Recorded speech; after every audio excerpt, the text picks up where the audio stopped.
Olá, seja muito bem-vindo. Meu nome é Felipe. Nesse vídeo vou falar de uns fundos imobiliários que está mais na moda ultimamente, que é o MXRF11. Inclusive, esse vídeo eu estou fazendo em atendimento a uma demanda que eu tenho recebido lá no meu Instagram. Toda vez que eu abro aquela caixinha de pergunta, vem 500 mil perguntas sobre o MXRF11. O que eu acho de MXRF11? Vale a pena MXRF11? Analisa MXRF11. E eu suspeito que todo esse hype em cima dele seja por basicamente dois motivos. Primeiro, porque é um fundo imobiliário muito barato em termos nominais, né? Ele está custando hoje na casa de R$10 e é um fundo imobiliário que tem pagado muito bons dividendos, está com dividend yield bem elevado na casa de 9%. Então, fundo imobiliário baratinho, com muito dividendo, todo mundo quer, né? Então vamos agora fazer uma análise completa do MXRF11.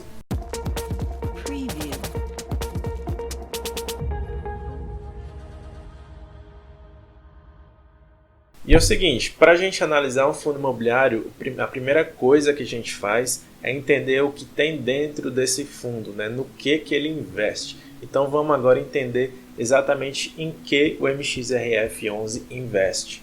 Bom, esse é o portfólio atual do MXRF11. A gente pode ver que a maior parte dele é composto de crédito imobiliário. São os famosos CRIs, algumas pessoas chamam de CRI, enfim, que são os certificados de recebíveis imobiliários.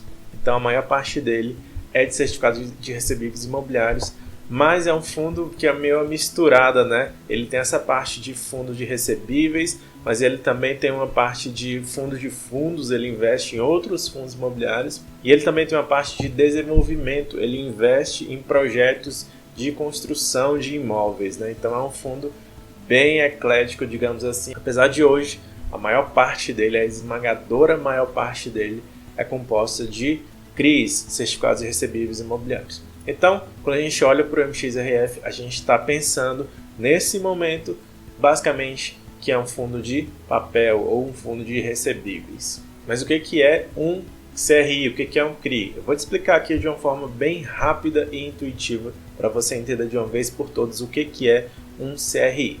Imagina o seguinte, tem aí uma empresa, aí os executivos dessa empresa e tal, isso aí é uma empresa. E essa empresa, ou ela construiu vários imóveis, várias casas que foram vendidas para várias pessoas, ou ela é dona de um imóvel que está alugado para uma empresa. Então, nesse exemplo hipotético, ela construiu um monte de casa e vendeu para um monte de gente, e esse monte de gente vai pagar essas casas parceladamente durante 10 anos. E também essa empresa ela é dona de um imóvel que está alugado para uma outra empresa com um contrato de 10 anos que ela vai receber ali aluguel durante 10 anos. Só que essa empresa, dona dos imóveis, ela está precisando do dinheiro nesse momento. Ela tem esse fluxo aí de 10 anos de caixa, tanto do aluguel que ela está recebendo da empresa, quanto do fluxo de pagamento das pessoas pelas suas casas. Só que ela está precisando de dinheiro agora, nesse momento, com urgência. O que ela faz? Ela vende esses créditos para um terceiro, para uma securitizadora, por exemplo, e essa securitizadora transforma esses créditos num CRI. E aí o que acontece é o seguinte, a securitizadora pagou para o dono do imóvel o valor dos 10 anos de caixa, lógico que com algum desconto ali, senão ela não ganharia nada, né?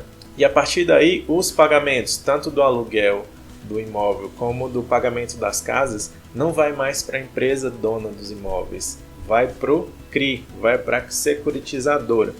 Então, o CRI é uma forma de uma empresa comprar um crédito de um imóvel sem ser dona desse imóvel. Só que ela também passa a se sujeitar ao risco dos pagamentos desse imóvel. Então, por exemplo, se essa empresa parar de pagar os aluguéis, o CRI vai sofrer. Se os donos lá das casinhas pararem de pagar as parcelas das casas, o CRI vai sofrer. Então o risco passa a ser do CRI. E aí o MXRF11 ele tem um portfólio bem grande de CRIs, né? A gente pode ver aí na tela. Não contei exatamente quanto, mas dá para ver que tem um bocado de CRIs, né?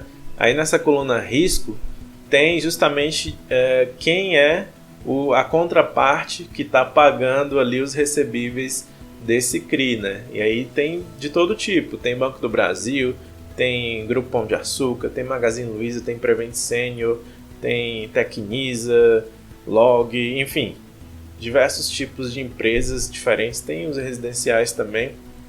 empresas e pessoas que estão arcando, né, honrando esses recebíveis imobiliários e que vão originar os pagamentos dos CRIs, que por sua vez originam a maior parte dos dividendos do MXRF. E aí eu sublinhei aqui em vermelho, botei uma setinha vermelha para mostrar que são CRIs que estão com problemas, são CRIs estressados, e que a empresa responsável pelo recebível imobiliário não está arcando com as suas obrigações, não está pagando, deu default, algumas até quebraram aqui.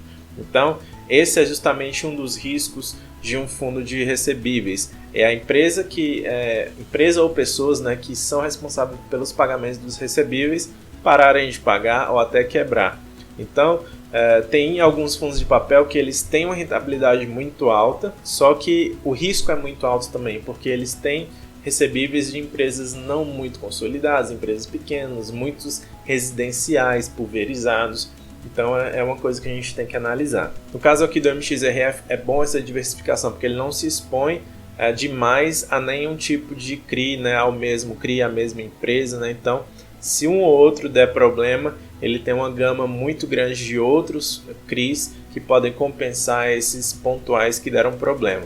Além disso, o MXRF ele tem seguido numa trajetória eles chamam de flight to quality, que eles trocaram o perfil dos CRIs de high yield para high grade. O que é isso? O high yield é justamente um CRI que ele dá uma rentabilidade muito alta, só que ele tem um risco muito alto também. A empresa ali subjacente não é tão confiável.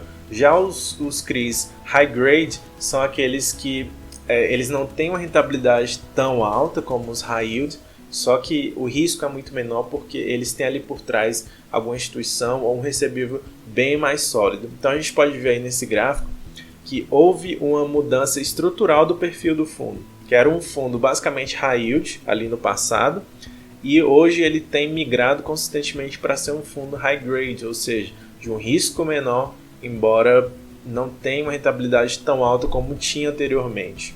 E o fundo ele não é só CRIs, né? A gente pode ver que tem a parte ali dos CRIs, que eu falei que a maior parte é high grade, mas também tem a parte de desenvolvimento imobiliário, que ele está construindo imóveis ali em parceria com o empreendedor, né? E tem a parte de fundos, que ele tem no seu portfólio alguns fundos. A parte de fundos eu acho bem tranquila, o risco é bem menor. Agora a parte de desenvolvimento tem que ter uma atençãozinha, embora seja um percentual menor da carteira do fundo. E aqui no histórico de dividendos, a gente pode ver aí desde março de 2012, né, que esse gráfico engloba, que é um fundo que tem sido consistente no pagamento de dividendos. Não é aquele dividendozinho regular, né, porque ele tem oscilações normal, é diferente de um fundo, por exemplo, um monoimóvel, por exemplo, que tem ali aquele imóvel e vai recebendo os aluguéis daquele mesmo imóvel. Aqui não, é um fundo que tem majoritariamente de CRIs, né, e os CRIs vão vencendo e aí ele tem que fazer novas alocações, e essas novas alocações podem ser com rentabilidade diferente do que ele tinha antes. Então é normal ter essa volatilidade de dividendos nesse tipo de fundo, mas ele tem sido relativamente constante. E aí um destaque que a gente faz aqui é o indexador desses CRIs que ele tem. Porque os CRIs geralmente têm uma rentabilidade de IPCA mais tanto, CDI mais tanto, tantos por cento do CDI.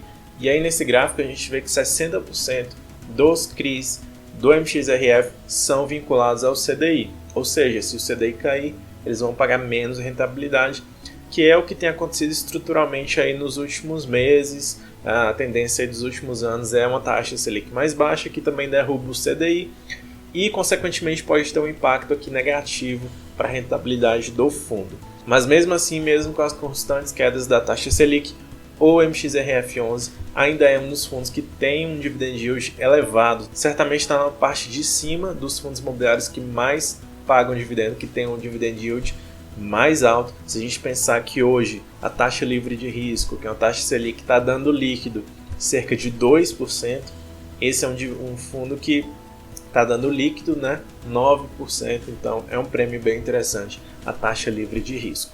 Então é isso, esse foi o MXRF11, eu espero que tenha te ajudado a entender um pouquinho melhor da tese do fundo. CRIs é muito complicado porque dentro deles, cada CRI é um mundo. Vai ter ali uma garantia, vai ter ali um fluxo de pagamento previsto, tem uma empresa ali por trás. É muito também de confiar na capacidade de o gestor do fundo conseguir alocar bons CRIs, colocar bons CRIs ali dentro do fundo, né? É muito importante quem está investindo em MXRF acompanhar o histórico e confiar na capacidade do gestor de lidar até com esses CRIs que estão em default, que estão estressados, ver como que está o nível de execução da garantia, etc.